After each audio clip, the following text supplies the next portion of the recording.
if you were a wrestling fan in the '90s, and more if you were like more of a fan of like WCW, when it comes to September, I don't know if you're like me, but I think about Fall Brawl War Games. So I was thinking about this DVD the other day, the War Games match. This came out a couple years ago, and it featured all the War Game matches at that time. So NWA and WCW.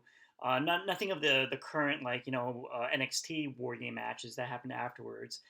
But WWE did produce this DVD. Again, you can probably see all these matches on the WWE Network. When I think of War Games, really think about the uniqueness of the match, the two rings, the cage, the brutality of the match.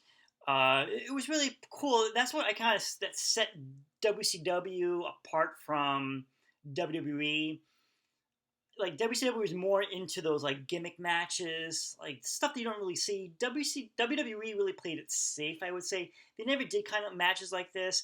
They would have their no disqualification and cage matches during the during like the early '90s. Not how it is today, where like a lot of these specialty matches are you see every week. But back then, like WWE didn't really have these type of matches, the brutality and stuff like that. So you looked at WCW for the alternative for that. So this is the front of the DVD. You see a picture of how the ring, we got the two rings and the cage and the cage surrounding it. Uh, and then here's a back cover of what's on the back. So the thing with War Games, you had the teams of like 4 or 5 wrestlers against each other, and this brutal match. The only way to win is to have one of your opponents surrender or give up. It was cool to if you had like these like big feuds and stuff to be like the big payoff at the end. Originally, this was created by Dusty Rhodes when he was booking NWA. I mean, Dusty Rhodes has come up with so many ideas, wrestling like matches and stuff. It was originally at the first couple of Great American Bashes. This was like before they were like pay-per-views. I think they were like live events, and it was designed for like Dusty Rhodes' like the babyface group against the Ric Flair and the Horsemen. So that's like the first couple of years of the War Games featured Dusty Rhodes against the Four Horsemen group. So even here is a picture of Dusty Rhodes. I think that's Arn. I don't know, it could be Arn Anderson. I know they made it something that like Dusty Rhodes and Arn Anderson seem to always start the War Games match. So on here, this DVD is really good. Again, I think you could get most of this on the WWE Network, but you really get the first one of the. I don't know if this is the first one, but I think it was the first War Games match. It was the Road Warriors teaming up with Dusty Rhodes, Nikita Koloff. Against at the time, this was the Horsemen: Flair, Luger, Arn Anderson, and Tully Blanchard. Again, the way this match was, it was very brutal. So you got a lot of guys, bleeding and stuff like that, and but again, like the first couple of matches, it was usually Dusty Rhodes against the Horsemen and stuff like that. Later in '89 at the Bash, you got the Road Warriors teaming up with the Midnight Express and Dr. Death Steve Williams, and they took on Fabulous Freebirds and the Samoan SWAT team. So originally with War Games was usually like part of the Great American Bash cards, and then later when WCW when WCW officially took over, and Ted Turner, WCW came up with their pay-per-view called Wrestle War, and then they eventually settled for then they moved War Games to September for Fall Brawl.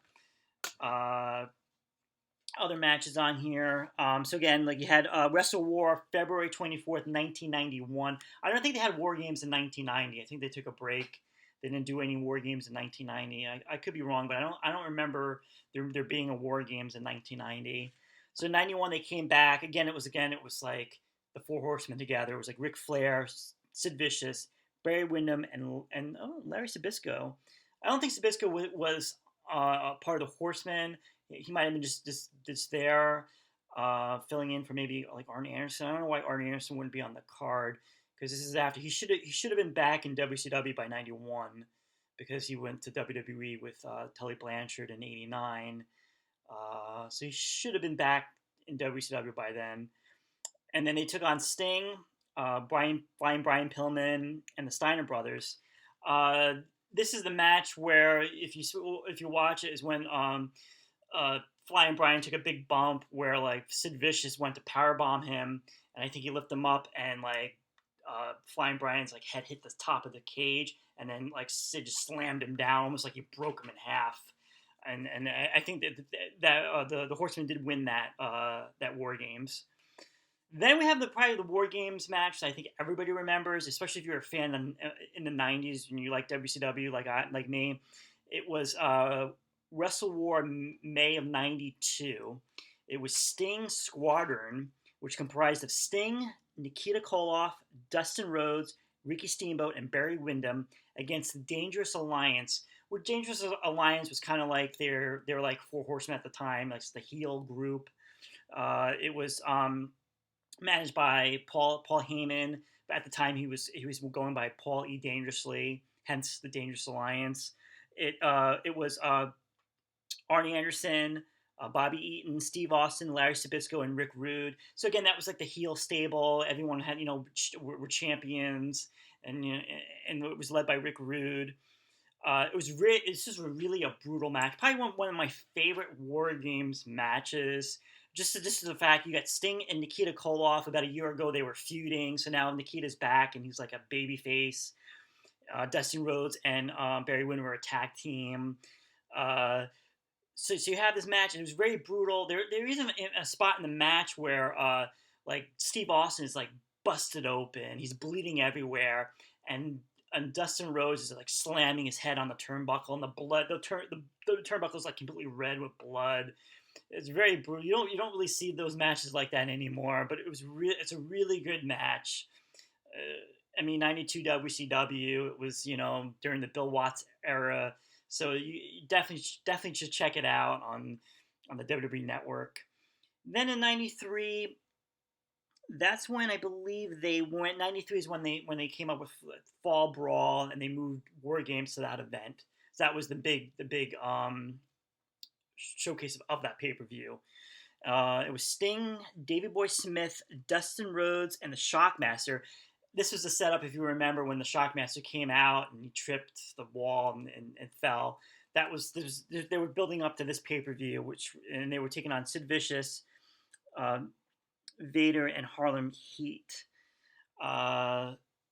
This match wasn't as brutal as the previous War Games match. I don't remember who won. I'm assuming Sting's team won. This was like Davey Boy Smith in '93 had that year with WCW. They couldn't call him the British Bulldog because WWE owned the rights to it. He was let go or fired from WWE towards the end of '92. Then he shows up on WCW in '93, the whole year, teaming with Sting, having matches with Vader for the WCW World Title. He didn't win the title, but he was really like in the main events in WCW.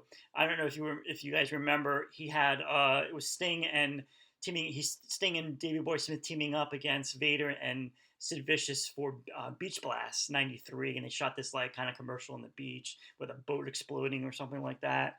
So that was kind of interesting. Then we go to '94, Fall Brawl '94, where interesting. Hogan's in the company, but he's not featured in the War Games. He's not even on the Fall Brawl card. But this match featured Dusty Rhodes teaming up with Dustin Rhodes and the Nasty Boys against Terry Funk, Arnie Anderson, Bunkhouse Buck, and Colonel Robert Parker. So it's kind of forgettable War Games. I actually forgot about the War Games in '94. What else do we get here? So then we have '95. Finally, Hulk Hogan's going to be part of a War Games match. It's Hogan, Macho Man, Lex Luger, and Sting against the Dungeon of Doom, Kamala, Zodiac, which was Bruce the Bar Beefcake, the Shark, which was Earthquake, and Meng, which was Haku. Kind of weird, '95 WCW was kind of weird with the booking, very cartoonish.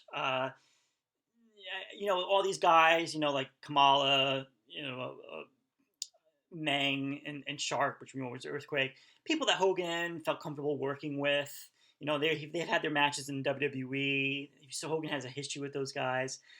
But then again, if you look, I watched this match a couple days ago actually, and I was just watching. I'm like saying, man, like these guys like Hogan, Sting, Macho Man, and Luger, they're wrestling a bunch of jobbers, or at the time, I mean, Kamala was past his prime, unfortunately, and Zodiac, British Bull, what's his name, Brutus the Bar Beefcake, only presumably he was in the match is probably his, because of Hogan, Shark.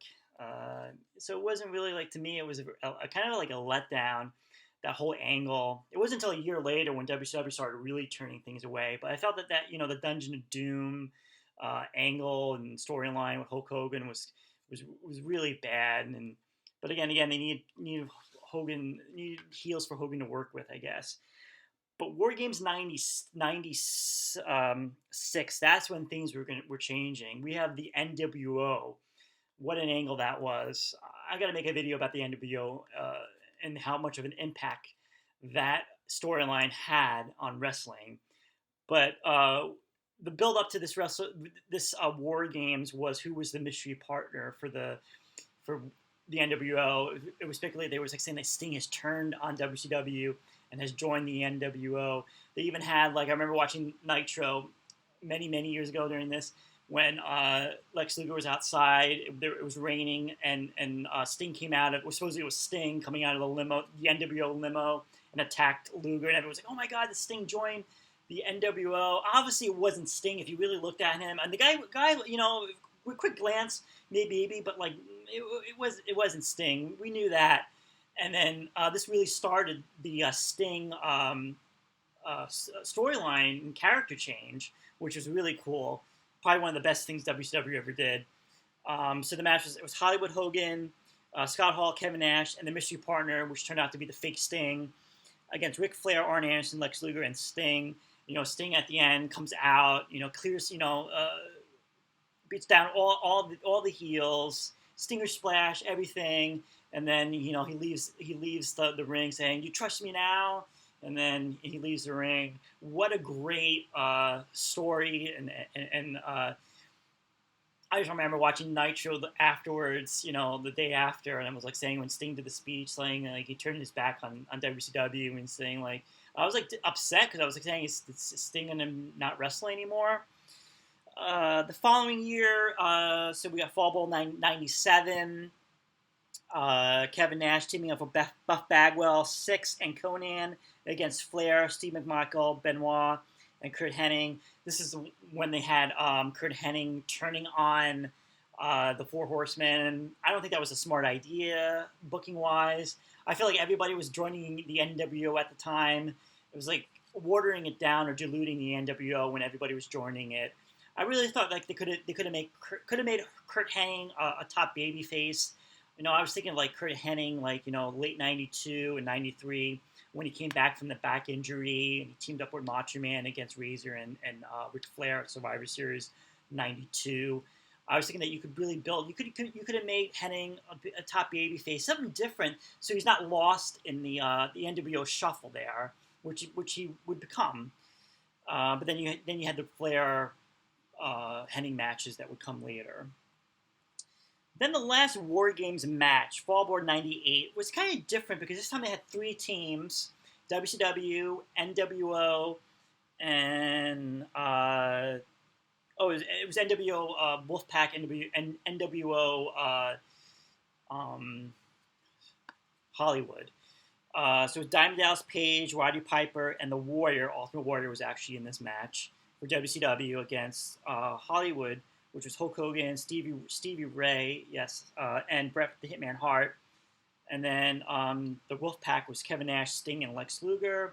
Really bad match. This is the worst Fall Brawl War Games match ever.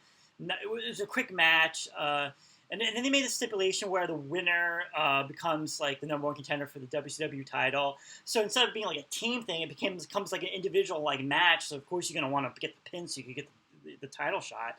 Horrible way to end War Games. And that was the end of War Games. Then they had War Games 2000, when Vince Russo was writing WCW. This was like I believe this was September of 2000. It was on Nitro. It was like the double cage. It wasn't two rings, but they had the double cage. Didn't make any sense because it was supposed to be teams, but again, it was one of those individual like things where I think if you got the title and you walked out of the cage, you became the champion. But it featured like Sting, Booker T, Goldberg, Chronic, Kevin Nash, Jeff Jarrett, Scott Steiner, and the Harris brothers. So again, War Games was done after '98. It wasn't really much, and then eventually, finally, NXT, WWE took it over, and the rest is history. But definitely, you gotta check it out. Again, if you're a wrestling fan like me, I always say like WCW was really popular. It was really great to watch WCW during like the fall, winter time, like September, October, November, leading up to Starrcade. I always thought that it was pretty cool, and I really enjoyed that time period, watching that. Now you can go to the network and relive some of these like matches and moments, and I definitely highly recommend watching some of these. Definitely '92 Wrestle War with Sting Squadron. That match was brutal. It was really good. Thanks for watching.